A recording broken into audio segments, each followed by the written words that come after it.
Calling all consumer goods business owners and marketing professionals. Does planning content ahead of time stress you out? Do you want to run Instagram and Facebook ads but just aren't sure where to start? If your answer is yes and yes, then our mini course was made for you. It's 100% free and packed with essential tactics that you can implement as soon as today. To join in, visit our website at umimarketing.com/mini-course. All right, let's get on with the pod.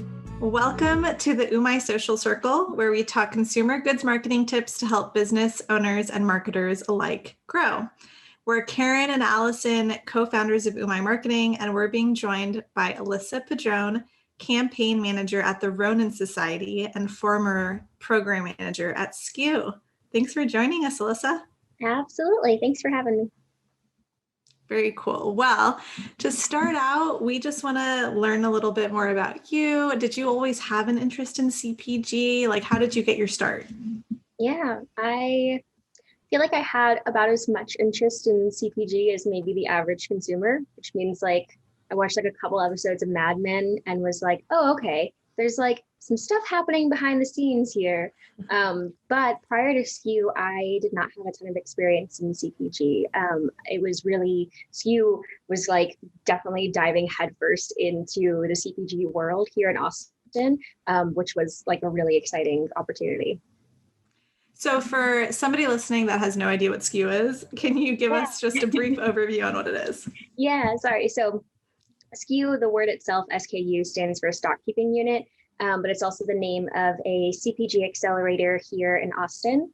It's been running here in Austin for going on 9 years now. And then within the last couple of years that I was with SKU, we expanded up to Dallas, New York, and Minneapolis. Very cool. That's such fast growth. Yeah. Can you name any brands that went through y'all's accelerator program that people would know? Absolutely. So Siete tortillas is probably like the most well-known here in Austin.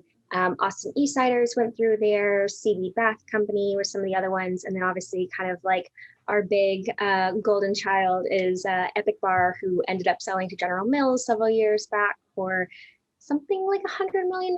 They like never quite disclosed, but it was somewhere around those nice numbers for General Mills. Nice. Wow. Enough. Those are some big brands. Yeah. Definitely. So we're curious if you noticed any similarities in the brands that succeeded through y'all's accelerator program. Yeah. I think when I think about that, I think less about the brands and more about the founders and their success with the program. So I think there's a lot of things that can help a brand succeed. But the thing that I saw really consistently, especially specifically within SKU, is that the founders that were like willing to show up, like asking for the extra meetings with the mentors, and were just like really hungry for that knowledge and coachable at the same time. I feel like that's probably the most important thing. Those tended to succeed. And then of course, for the brand itself, it's like, all right, cool. Like, is it unique? Is it innovative? You can't just be a Me Too product. In the world of food, the first thing that anyone will tell you is like, it has to taste good. Like, you can have all the marketing in the world and nobody will buy it if it doesn't taste good. Yeah, so true. And I think that's such a good note for founders is to be flexible. I think that it's really hard sometimes to take advice and really take it in and try and implement it and not get caught up in your own ideas of what works and what doesn't work. So I think that's awesome. Definitely. Yeah. So how do people apply and what's the process for getting into SKU? Yeah, it's a pretty intense process. I was a bit blown away my first year coming into SKU. We had something like 400 applications to cull through. So you'll go through a pretty basic online application asking you about your product market fit, any financials that you can provide, just letting us get to know a little bit more about you as a founder and the brand. And then we'll pull all of that together and we'll have about 25 in-person interviews. And that's where you'll come in and like actually pitch your full deck to SKU. We'll get to try out your products at that point. And then from there, we'll narrow it down even further. So it's definitely an in-depth process. There's a lot of information that we end up asking for from the founders. but it's a lot of fun. I tell people all the time now I work in CPG for the samples, because the best part of that was like getting everyone's like product in and getting to try stuff and sample things with all of the mentors. So it's a bit of an intense process, but always ends up working out really nicely. 400 different samples. I love it. How many? Yeah. So how many meetings did you say? 25? 25, yeah, typically. Wow. that we'll do over like 2 days or so. It's a fun thing to schedule. So what kind of questions are you asking? Like, what can someone expect, or what should they be looking to do before they apply to SKU? Yeah, so for specifically with SKU, because we end up taking an equity stake in each of the companies that's involved, a lot of the questions that you'll get asked are basically anything that an investor would ask you. So things related to your margins, your customer acquisition costs, lifetime value, basically them figuring out how sustainable this business is, if there's some product market fit, and if that's already been market validated. So a lot of the questions that you'll see in the pitch are not just like, okay, cool, you have this like shiny cool product. It's really getting into more of like, cool, you have this shiny product.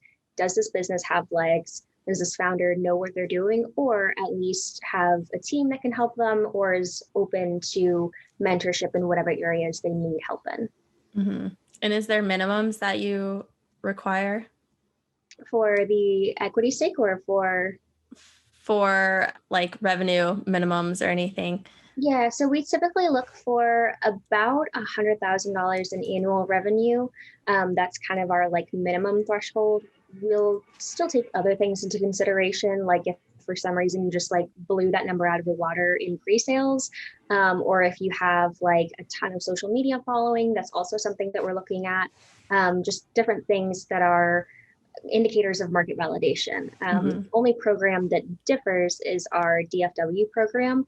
That one, we're looking at a minimum of $1 million in revenue. So these are definitely later stage companies that don't need as much hand holding, but definitely still need some of the resources and tools that we can offer to help get them to the next level. Very cool. So younger brands should still try and apply. Absolutely. I tell to everyone, because people always will like reach out and they're like, oh man, well, I'm just too small. We're doing maybe 25K. And I'm like, apply anyway. Absolutely. The best thing that you can do, the CPG scene in Austin is so small. And the best thing you can do is just like put your name out there, get your brand in front of the people at SKU, in front of the mentors and investors there. And then, maybe 2021 isn't your year, but you come back and apply the year after that. And we have some like really tangible ways to measure your growth from one year to the next. And that's, a great opportunity for us to like continue to learn more about you as a brand. Very cool. And something in particular that you just said, beyond revenue growth and beyond the capabilities of a founder or their team, is the social proof, and having a good social following and an avid following that shows that you have built community. And I think that that's a really good note, that even if your revenue isn't quite there, as long as you are pulling levers and building community, that's almost just as important. Absolutely. Absolutely. We just want to see that there are consumers out there that are hungry for whatever it is you have, even if it's not food. Yeah. Totally. And if you could give any piece of advice to a CPG founder looking to apply for that program, what would it be? Keep an open mind. Definitely keep an open mind. I think the worst thing that you can project to an accelerator is trying to make it seem like you know it all. We definitely want founders that are confident in their business. We definitely want founders that know their stuff. But it seems like it's a waste of the mentorship and all of the time and energy that we're putting into a company. An accelerator that chooses a brand for their program is doing so because they believe in the product, believe in the founder, and they think that the accelerator has something to offer that the founder or brand is missing. It may be as simple as just like, maybe you need some extra call outs on your packaging and it would be a little bit more clear, or maybe, you've got everything else in place and just need the access to capital that we can help you with. Whatever it is, just keep an open mind, know that we are here to help, and just stay as coachable and humble as you can. Cool. And with that mentorship, is it along every single facet of the business?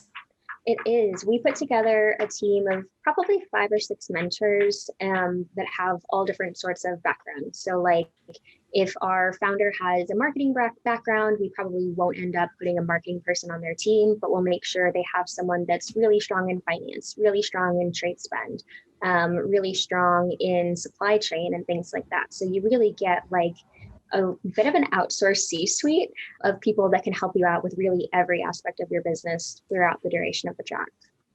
That's so amazing. I think the work that SKU does is so impressive. So thank you for being a part of that for so long. Oh my gosh, it was so fun. I, again, didn't realize how quickly we were going to grow, like while I was there. And then I turned around after 2 years and I was like, we have 4x this program. Okay, cool. That's amazing. And it was a team of what, 3? Just the 3 of us. Wow. So cool. I know that they're most likely missing you. So now that we've talked a little bit about SKU and your background there, we'd love to talk about your new venture. So you are at the Ronin Society. Can you tell us a little bit about that? Yeah, so the Ronin Society was actually a bit unknown to me until a couple months back. I saw that they had sponsored Naturally Austin, and always trying to be one to like keep my pulse on the things in the CPG world. I was like, who are these guys? All right, let's go see. And yeah, so we work primarily in financial strategy, but they take a really unique approach to working with small market business owners that really drew me to them. I was like poking around on their site and I was like, it kind of looks like they're running an accelerator. And they are not truly running an accelerator, but the way that they have the process tiered out, you go through a couple months of financial visibility and then go on to professional management structure. And then all of that kind of gets you to your growth story. So it's really not just getting all of your financials in order, but making sure that they can kind of like translate that data to the entrepreneurs in a way that they understand, in a way that they can, manipulate and deal with and work with on their own. And, using all of that data to help them make decisions that are the best for them as people and as business owners, which I thought was really unique. And it's been a really cool thing to be a part of. Can you give us a real world example of when or how important that is, like for a brand to understand their financials? Yeah. So I think one of the things that comes to mind is I've been kind of shadowing client meetings the last couple of weeks to get kind of onboarded and get a feel for everything. And I think one of the conversations that sticks out to me was a client that we had that has just experienced exponential growth. She has just like exploded beyond where she thought she was going to be. She's hitting numbers at year 3 that she thought she wasn't going to get to until year 5. And so while all of this growth is super exciting, she has some really nice systems in place to manage all of the new hiring that's going on. She was sitting there in this meeting and she was just like, I don't know, all of these things are good. It just feels like a lot all at once. I wonder if I'm ready to go ahead and step away from the business. Here are the things that I'm kind of looking for to be offloaded, things like that. And I'm sitting there and I'm shadowing. And so I haven't, said anything, but in my mind, I'm just like, seems like she wants a COO and not a CEO. I feel like she still wants some creative control here. And the strategist that was working with her, said exactly what I was thinking and basically was like, yeah, I think there's a lot of growth that's been happening in the last couple of years. It's been happening really quickly. I think you need a COO and not necessarily a CEO. And that interaction was just such a cool thing to see because it was definitely like a really personal moment for her, thinking about her role in the business and how much she wanted to be involved going forward. But all of that came from a place of being really confident in the way in how everything was being run currently. She was confident enough in her business and where it was going, its growth, up to that point and moving forward, that she felt like she could step away in that moment. Again, she still wanted a bit of creative control, so maybe it wouldn't be completely stepping away from the business. But having this strategist there that has been working with her for 2 years now, has seen all of this growth, has crunched all the numbers, knows exactly what she can and can't afford. Seeing him walk her through that was really, really cool and really meaningful. And that was the thing that made me realize, I think, the most over the last couple of weeks, like, oh man, like this is, what Ronin does is not necessarily just financial strategy. It's not just like, here's a model, it's beautiful, good luck deciphering it in Excel. It's really like teaching you, how to utilize these things, how to make it matter and make sense to you. That's amazing. And I'm just so curious if you have, like with all your experience, if you see that trend with CPG founders not being as great in operations. Just, I feel like operations people are just like one of a kind. They're like a gold mine. I feel that. I think there's a lot of, I don't know. I think I felt this way when I was in SKU as well, that I felt like my personal responsibility throughout the process was obviously, yes, like connect them to all these people, get their supply chain in order, make sure that they're a really successful brand. But I think a lot of the thing that pulls me towards supporting founders and supporting entrepreneurs is that a lot of these people don't see themselves as CEOs. Like a lot of the smaller startups are just like constantly grinding and just like so stuck in that day to day. It's really hard for them to see themselves in like a position of leadership, in a position of control, or not necessarily control, but in a position of leadership that they feel confident in. And so part of, the process of SKU and also at the Ronin Society is making sure that people are able to feel really confident in what they know about their business, to feel more of that like C-suite vibes. Mm-hmm. Yeah, so true. I feel like we wanted to actually ask you about how important mentorship is. And I think this is a good segue because it's hard to understand that you are a leader, and there should just be a course for you to take on how to be a good leader. And so, and I know you're a big part of mentorship in the past 2 roles that you've played. So how important is mentorship for CPG founders? So important. I can't shout it loud enough. I think even outside of CPG, mentorship is hugely important. It's a big thing for someone to be able to like step out of themselves and be like, okay, here's what I'm doing. I know it's not perfect. I know it could be better. How can I get there? And like really, it comes from a place of vulnerability, right? Like being able to open yourself up to someone and say like, here's all the nitty gritty of the business. Like, where can I improve? What would you do? What advice can you provide on these specific experiences? A lot of the value of the mentorship, and I think a little bit more about SKU in this sense is a lot of these people have been in the industry for, I shouldn't say longer than I have been alive, but a very long time. And, have been there, done that. Their purpose in their mentorship is basically to be like, okay, cool. Like, here's all of the pitfalls that people fall into. Here's how to make sure that you don't make the same mistakes that maybe they did in their past or that others have as well.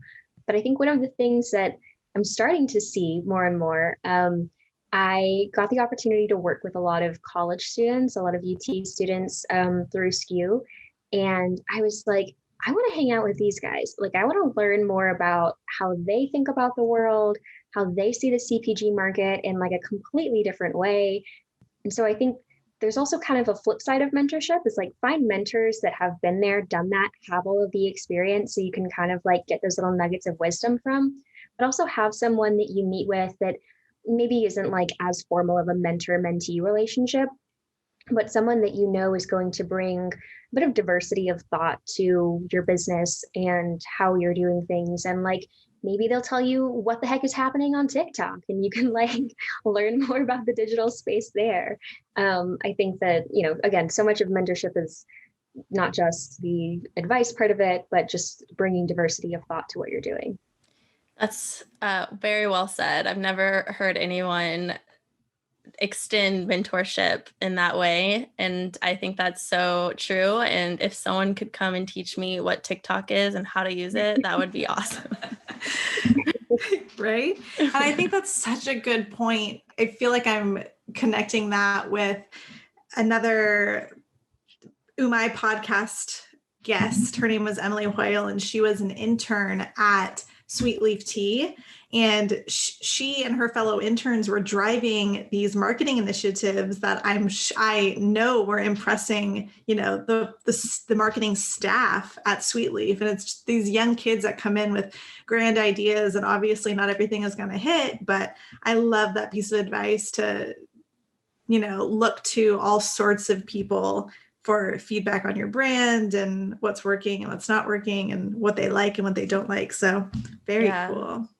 And even beyond mentorship, like you're saying with Sweetleaf, like hire young employees that know how to do field marketing and things better than, you would ever know how to do. That's pretty cool. Definitely. I had taken on a part-time role for another CPG in town, doing a bit of admin, some operations, like a bit of marketing. I mean, it's just like a super startup where I basically just got to like have my hands in everything. And I was stepping away as I was getting into my new role at Ronin. And like our one requirement was like, we need to find someone that knows TikTok. So we have started expanding on our like TikTok influencer strategy. And I was just like, yeah, it took me 2 days to figure out how to message someone on TikTok. Like I know there's people out there that can do this much better and faster than I can. I'm so including my 11-year-old nephew. I was gonna say there's so many like 11-year-olds who have like 3 million followers. It's amazing. Crazy. Amazing. So moving into the CPG industry in particular. So correct me if I'm wrong, is the Ronin Society specifically for the consumer goods industry?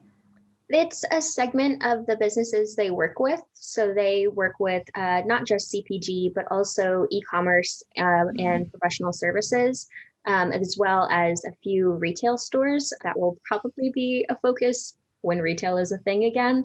But yeah, they focus, CPG is just part of what they focus on.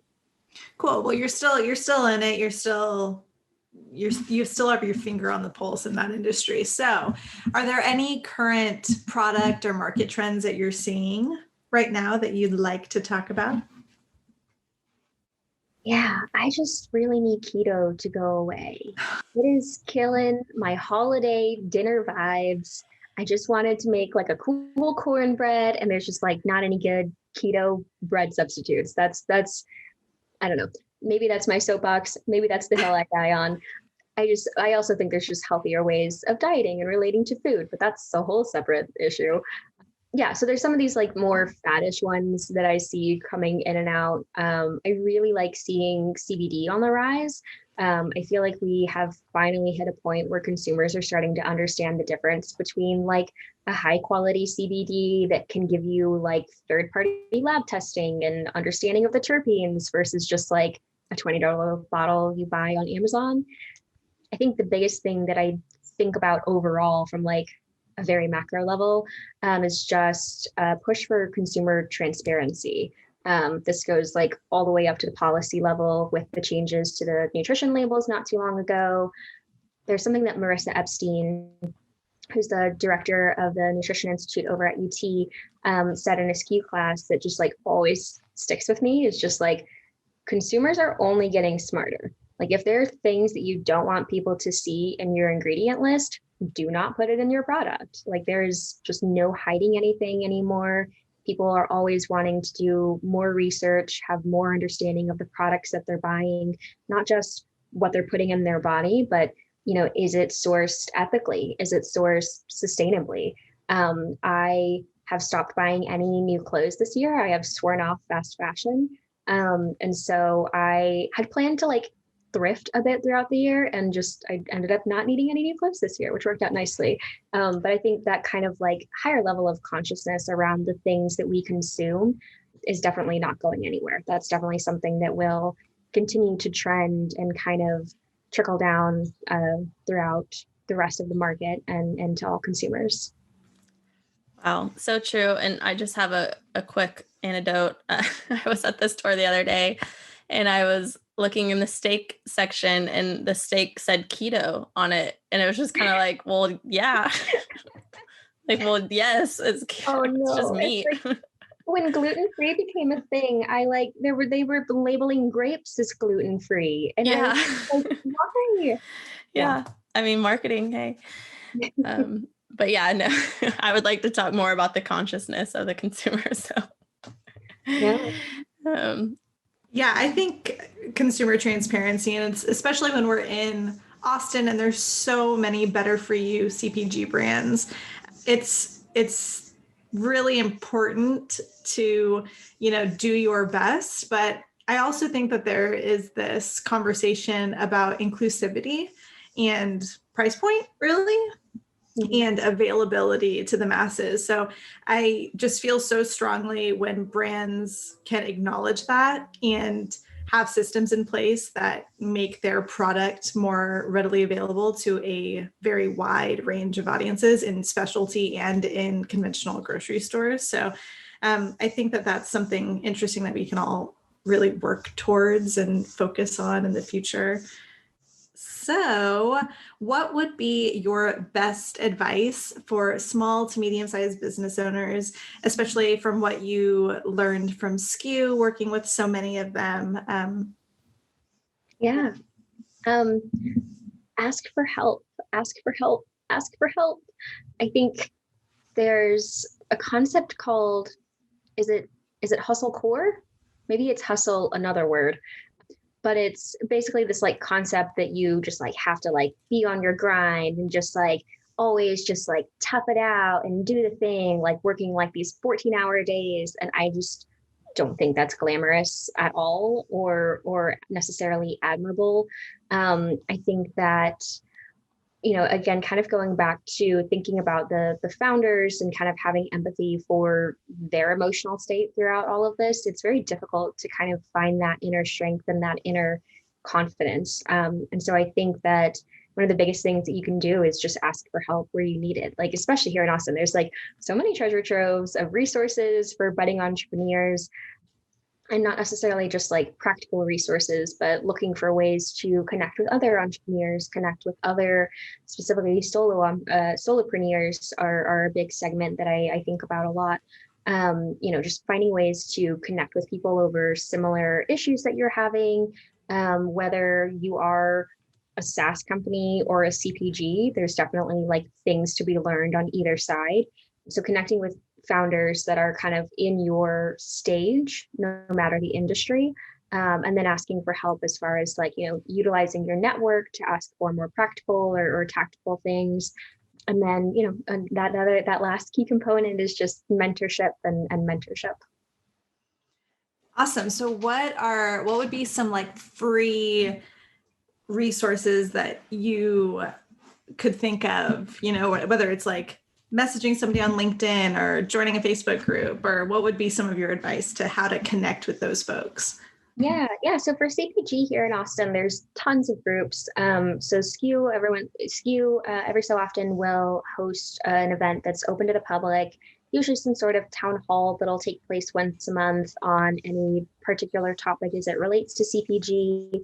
Naturally, Austin is obviously like a huge player in our industry that has all sorts of really cool webinars and networking events. I also really just like Wake Up CPG. It's a networking group hosted by Mark Nathan. I have always found it a really good place specifically to like seek out other founders in the space. I find that it's one of the spaces where there's a little bit less of the service providers. And not that that's a bad thing, but it's a really cool place for people to connect there. And then outside of Austin, there's naturally Austin is just kind of the Austin branch of the larger Naturally network. And then there's also a site called Startup CPG that hosts all sorts of networking events, pitch competitions. They just hosted a virtual pitch competition the other day. And then again, just the larger industry publications, Nosh, BevNet, things like that, staying on top of all of those elevator talks. So is that, I'm guessing that's where you stay on top of your networking and news. Are there any like certain CPG entrepreneurs that you follow and anyone in particular that mentors you that we should be checking out? Yeah, I feel like all of the CPG entrepreneurs that I don't know, I think I categorize them in a couple of different ways. There's kind of like the big ones here in Austin, which are obviously we've got our Kendra Scott and Clayton Christopher, and that's kind of what we're all aspiring to in the level of success. But a lot of the ones that come to mind when I think about like who's doing some really cool stuff here in Austin are the founders that are, have a little bit smaller of companies, but are just doing something really cool and exciting. Rebecca Jensen with Sonara Skincare has put together this like beautiful, just like spa-like line of body care. She's got bath bombs and bath oils. But the thing that like super resonates with me about it is she is also Mexican American and is using these like Aztec indigenous herbs, just like exactly like things that like my grandma would put in a tea. She's like putting this beautiful bath bomb. And it's just like got beautiful branding. And this girl is a hustler. Like she has built this brand from the ground up, like with no CPG experience, like limited mentorship.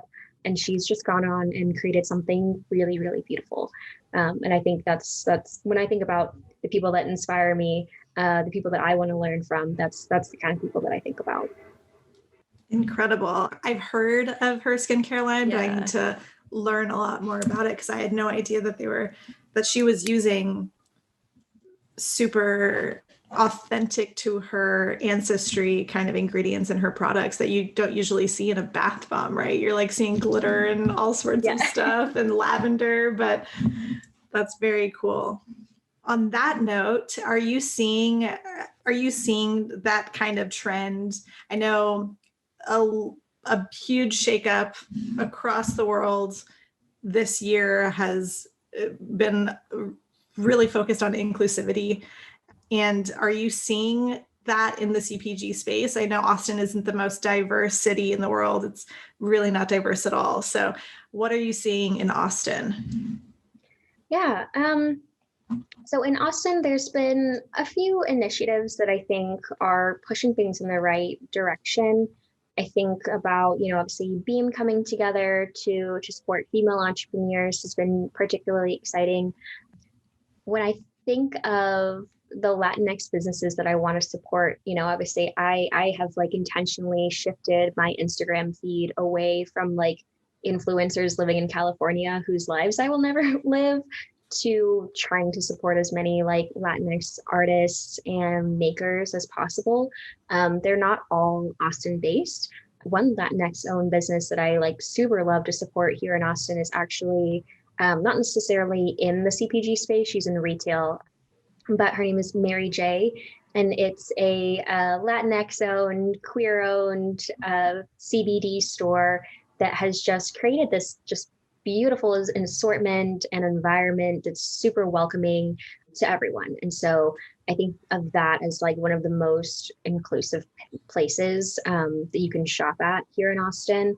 Unfortunately, this is part of the problem, I think, is I wish that I could come up with more brands that felt this way. I think one of the bigger examples is obviously Siete. They've done an amazing job staying really close to their roots as a family, staying really close to the Mexican heritage, and being able to use all of those colors and patterns and, kind of vibes in their marketing and in their branding in a really wonderful way. But yeah, unfortunately, I wish that there were more. And I think that's part of the problem to be solved. Totally. Yeah. And I totally agree. I'm so happy that in the past year, we've seen a change to more authentic influencers versus the other that you mentioned. But I did want to ask you how agencies, how CPG leaders, how other programs can work to ensure that inclusivity and equality. Yeah, that's a big one. I won't get into like the slightly disappointing statistics of just like how underfunded Actually, if you have them on you, we would love to hear them. I unfortunately don't. I know that I think that the one that comes to mind is is more specific when it comes to investing. And it's something that like less than 2% of all investment comes from BIPOC investors. And so it's a bit of this like chicken and egg situation where it's like, okay, well, people we know that people have implicit bias, unconscious bias. People tend to invest in people like them, right? So the lack of funding from underestimated founders comes from a lack of BIPOC and female investors. Okay, well, like, how do you get these people to be investors? They run a successful business, they exit, they want to give back. Well, how do they run a successful business? They need the funding. So it just kind of goes on and back and forth. And yeah, I think that I hate to harp on Austin, but I think especially here, there's a lot of feeling that we want to do good, and it's difficult to measure that action. Like, everyone knows intrinsically they want to do something to help.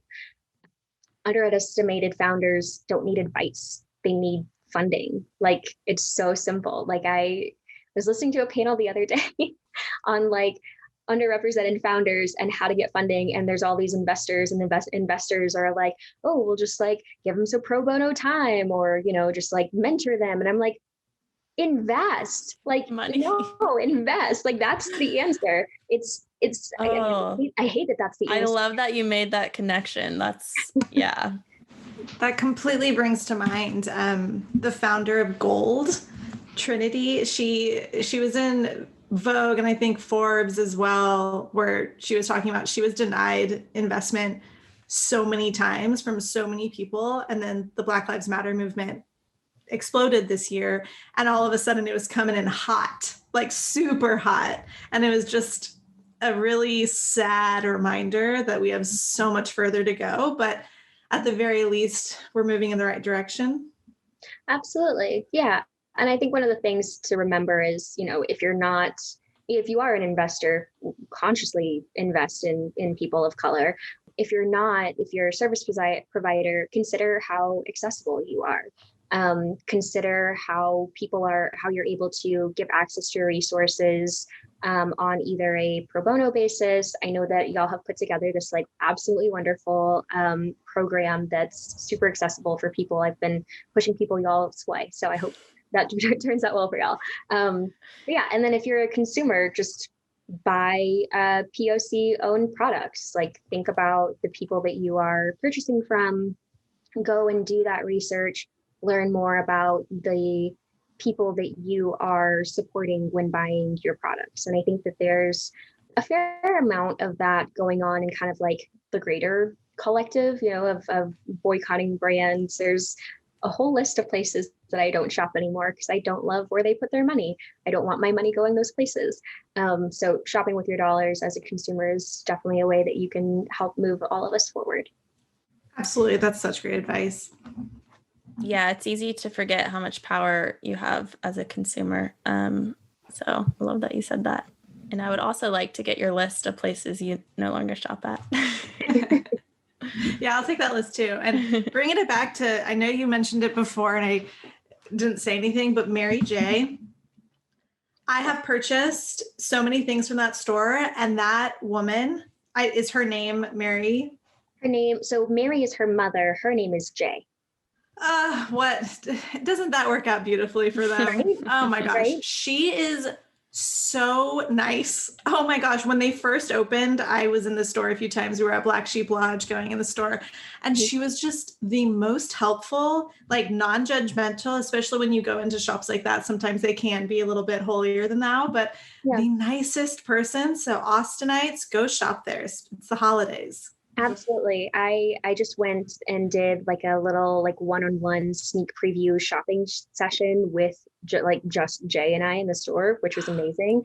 Got this like super cute little goodie bag, and I like made this Instagram post about it because I was just like, go support this woman. She's doing cool stuff. And then I like wrote this whole thing out, and I was like, this looks super sponsored, and it's totally not, but I wish that it was. But just a thing that I like felt really passionately about was supporting her and just everything that she stands for in that store. Very cool.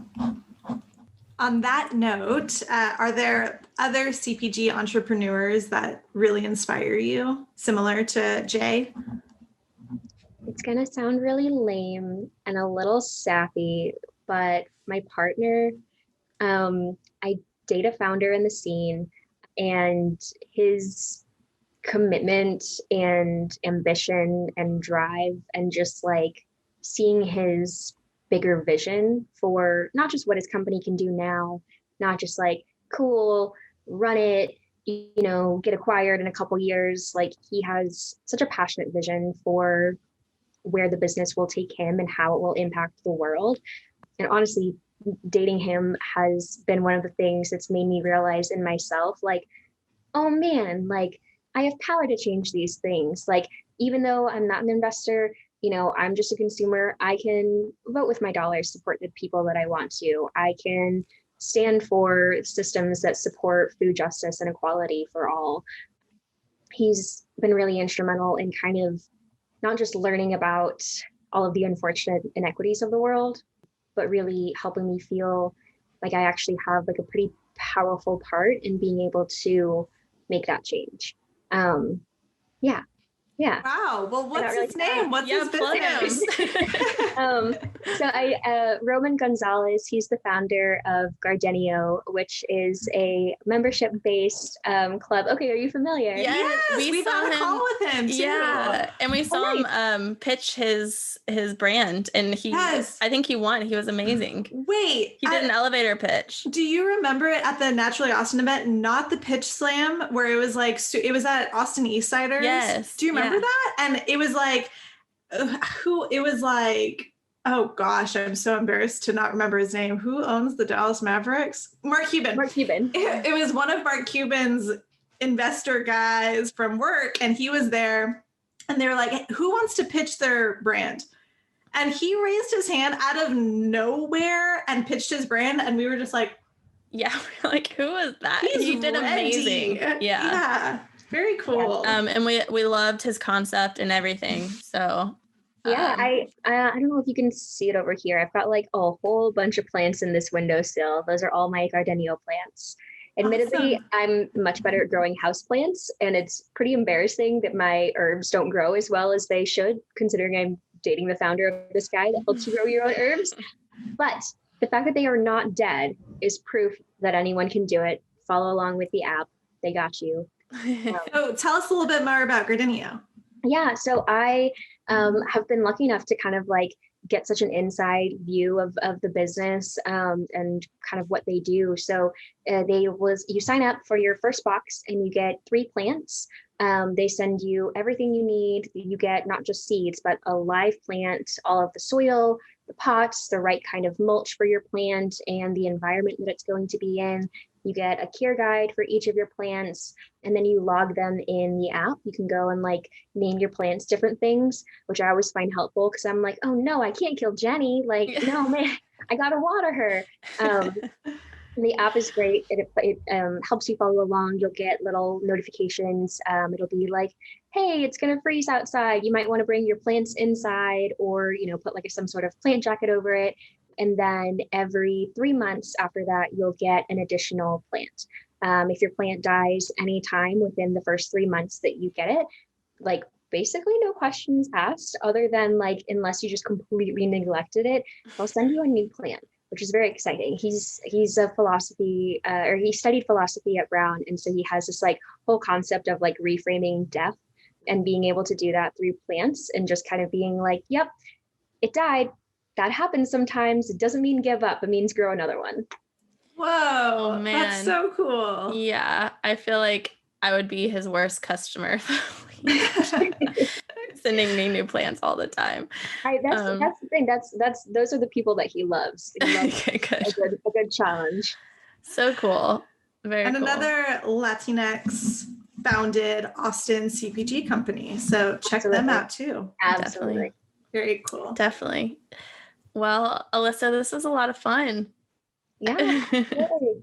Thank you for joining us. Yeah. Is there any way that anyone can reach out to you? Do you want to leave anyone with a link or your Instagram or anything?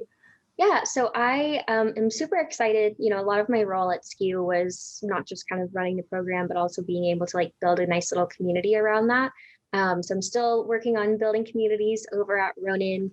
We're going to be hosting monthly workshops. We're going to start an intro to finance for business owners, a free workshop that's going to run every month starting in 2021. So you can check out the RoninSociety.com, head over to the workshops tab, And yeah, feel free to drop me a line because I love chatting with new people. I'm so happy to share resources, to connect people with whatever it is they need. You can reach me at a.padron, that's Padron, at theroninsociety.com. Awesome. Thanks again, Alyssa. Absolutely. We'll talk soon. Cool. Thanks, Alyssa. Thank y'all. Ooh, My Social Circle is a CPG agency-driven podcast based out of Austin, Texas. We're excited to share more behind-the-scene insights, chats with industry leaders, and whatever else we learn along the way. Follow us on Instagram at @umaimarketing or check out our website, umaimarketing.com. Catch you back here soon.